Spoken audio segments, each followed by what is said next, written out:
हम तीन मूलभूत आयामों की बात कर रहे हैं जिनके बिना अस्तित्व में कुछ नहीं हो सकता। बस तीन मूलभूत शक्तियां, तीन मूलभूत गुण इतना बड़ा खेल खेल रहे हैं। ये केवल सतह पर अलग हैं, भीतर गहराई में सब कुछ एक ही है। तो आधुनिक वैज्ञानिक अपनी ही भाषा में कह रहे हैं कि शिव हर चीज को एक साथ थामे हुए हैं।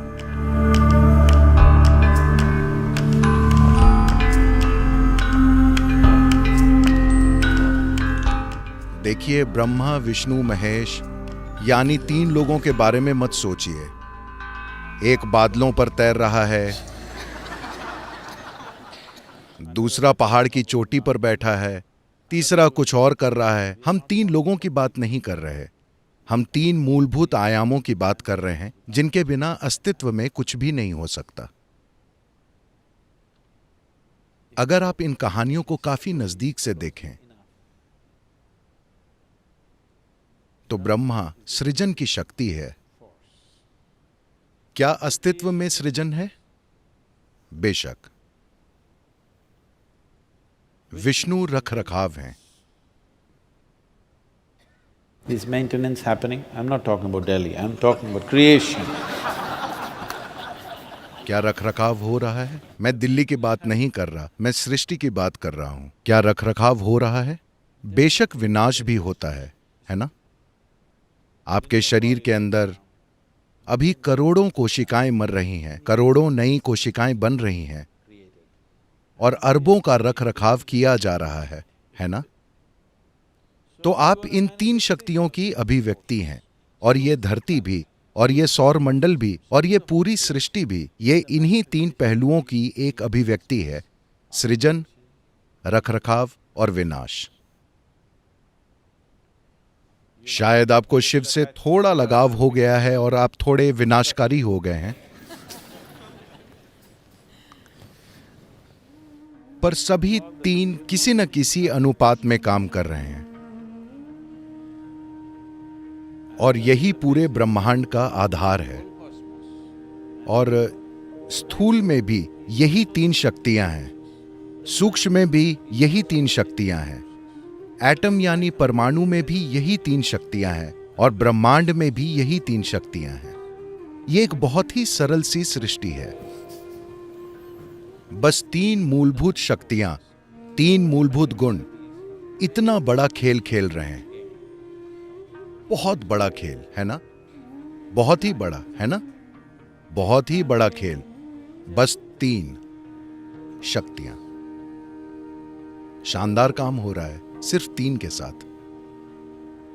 तो ये तीन हैं, पर अगर आप पर्याप्त गहराई में जाते हैं तो ये बस एक हाथ है। इसी तरह ये सिर्फ एक है। हर जगह आप एक त्रिशूल देखते हैं। ये मत सोचिए ये कोई हथियार है। मुझे पता है कि कुछ लोग इसे हथियार जैसा इस्तेमाल कर रहे हैं। अगर आपको हथियार चाहिए तो मैं बता रहा हूं कि ये बहुत ही खराब हथियार है। अगर आप किसी की हत्या करना चाहते हैं तो त्रिशूल एक खराब हथियार है। ऐसे लोग जो लड़ने के बारे में कुछ नहीं जानते, सिर्फ वे ही त्रिशूल लेकर जाएंगे। बताइए हाँ या ना? क्या आप किसी को भी कोंच सकते हैं इस तरह के त्रिशूल से?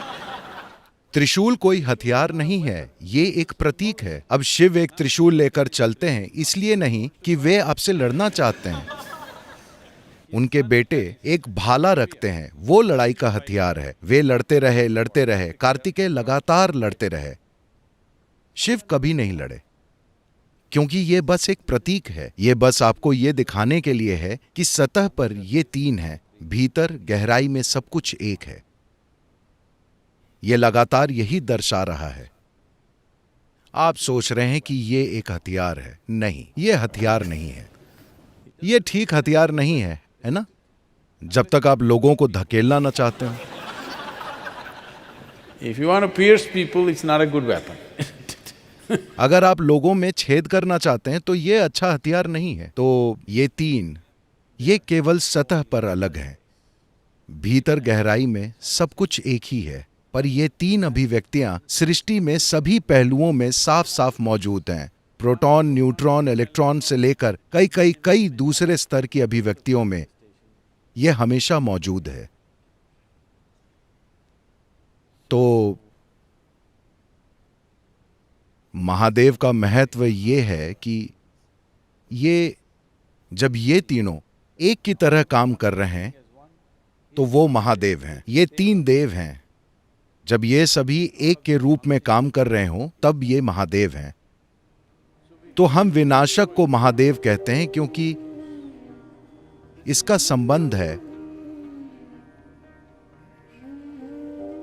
ब्रह्मा का संबंध है सृजन से, विष्णु उनका संबंध है सृष्टि के संचालन से, शिव शून्यता है। ये दोनों सृष्टि और रखरखाव, इनका अस्तित्व सिर्फ शून्यता की गोद में ही है। सृष्टि में मौजूद खाली स्थान ही है जिसका विस्तार सबसे ज्यादा है, जो असीम है, और यही वो गोद है जिसमें सृष्टि बनती है और गायब हो जाती है ना? ये घटती है, अपना संचालन करती है और बिखर जाती है। सब कुछ शिव की गोद में होता है क्योंकि वे शून्यता हैं। शिव यानी वो जो नहीं है, शिव यानी वो जो नहीं है। तो वो जो नहीं है उसके आगे हम सर झुकाते हैं क्योंकि वही असली चीज है। आज मॉडर्न साइंस धीरे धीरे उसी ओर बढ़ रहा है। कुछ समय पहले तक वे मानते थे कि इलेक्ट्रोमैग्नेटिक फोर्सेस और न्यूक्लियर फोर्सेस और ग्रेविटी ही सब कुछ है। अब जैसे जैसे वे और गहराई में जाते जा रहे हैं, क्या आपको पता है मॉडर्न साइंस में आज भी ग्रेविटी की कोई व्याख्या नहीं है। आइजैक न्यूटन ने सिर्फ आपको यह बताया कि सेब नीचे गिरता है, जिसे हर गांव का लड़का जानता था। सौभाग्य से वो नीचे गिरता है, ऊपर नहीं जाता। उन्होंने इसकी कोई व्याख्या नहीं दी, कोई गणितीय आधार नहीं दिया। बस उन्होंने कहा कि ये नीचे गिरता है और कुछ नहीं। और तब से वे पता लगाने की कोशिश करते रहे हैं। उन्हें कम से कम दूसरी शक्तियों के बारे में पर्याप्त जानकारी है। ग्रेविटी एक ऐसी चीज है जिसने मॉडर्न साइंस को झकझोर दिया है। वो ये पता नहीं लगा पा रहे हैं कि ग्रेविटी इस तरह से क्यों काम करती है। तो आज वे व्याख्या दे रहे हैं कि एक समय था जब वे मानते थे कि सूरज की ग्रेविटी सभी ग्रहों को एक साथ थामे हुए है, किसी और चीज की ग्रेविटी सभी आकाश गंगाओं को एक साथ थामे हुए है।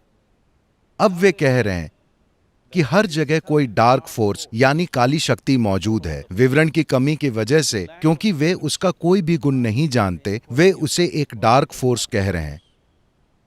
और ऐसा लगता है कि यही डार्क फोर्स हर चीज को उसकी जगह पर थामे हुए है। उन्हें नहीं पता कि इस शक्ति की प्रकृति क्या है। इसे डार्क एनर्जी या डार्क फोर्स कहा जाता है। ये डार्क एनर्जी, पता है, हम शिव को हमेशा द डार्क वन कहते हैं। उन्हें हमेशा द डार्क वन कहा जाता है। उनकी रात महीने में सबसे डार्क यानी काली रात होती है। तो आधुनिक वैज्ञानिक अपनी ही भाषा में कह रहे हैं कि शिव हर चीज को एक साथ थामे हुए है। अब मैं नहीं चाहता कि आप एक आदमी की कल्पना करें जो वहां बैठकर हर चीज को साथ थामे हुए है। ये ऐसा नहीं है। शिव यानी वो जो नहीं है, और वो जो नहीं है उसे सबसे ऊंचा माना जाता है क्योंकि वो जो नहीं है वही सृष्टि में सबसे बड़ी अभिव्यक्ति है कि नहीं? अगर आप ऊपर आसमान में देखें, क्या आप कभी देखते हैं? क्या आप कभी देखते हैं?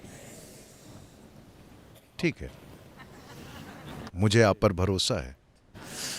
तो अगर आप आसमान में देखते हैं, चूंकि आपकी आंखें एक खास तरीके से बनी हैं, आपको लगेगा कि आसमान तारों से भरा है।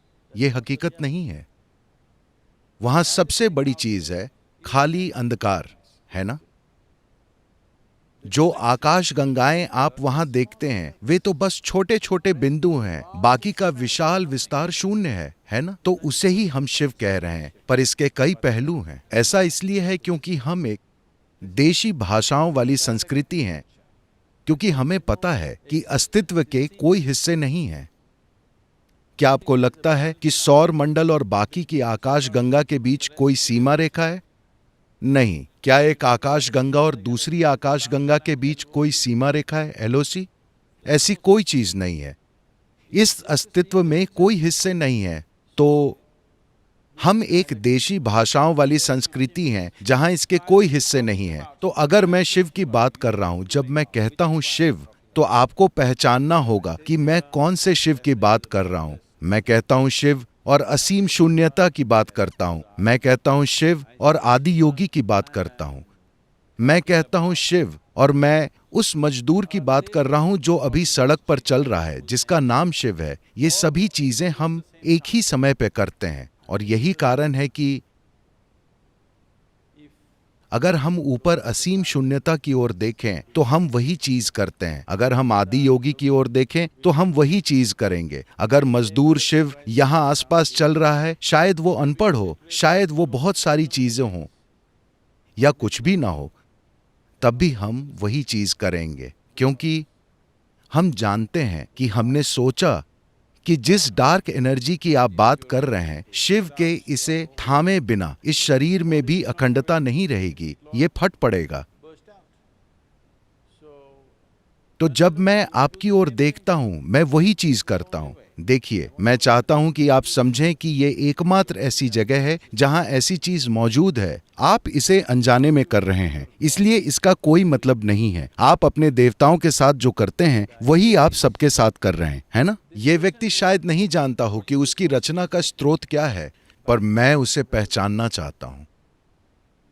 शायद वो नहीं जानता कि सृष्टा उसके भीतर धड़क रहा है, लेकिन इसे देखना मेरा परम अधिकार है। अगर मैं इसे देखता हूं, ये मेरे लिए अंतर लाता है। अगर वो इसे देखते हैं तो ये उनके लिए चमत्कार कर देगा, पर अभी मैं इसे देखना चाहता हूं। तो आप जो अपने भगवान के साथ करते हैं वही आप अपने पड़ोसी के साथ करते हैं, वही चीज आप अपने नौकर के साथ करते हैं, वही चीज आप अपने गाय के साथ या हाथी या पत्थर या कुछ भी, क्योंकि आप कोई भी मौका चूकना नहीं चाहते। आप एक कोशिश करना चाहते हैं, आप चाहे जहां भी हो, ये देखने की कि सृष्टि का स्रोत लगातार सृष्टि के हर कण में धड़क रहा है और कोई भी इसे नकार नहीं सकता, है ना? मॉडर्न साइंस भी नकार नहीं सकती कि सृष्टि का जो स्रोत है वो एक छोटे से अदृश्य एटम में भी कार्य कर रहा है कि नहीं?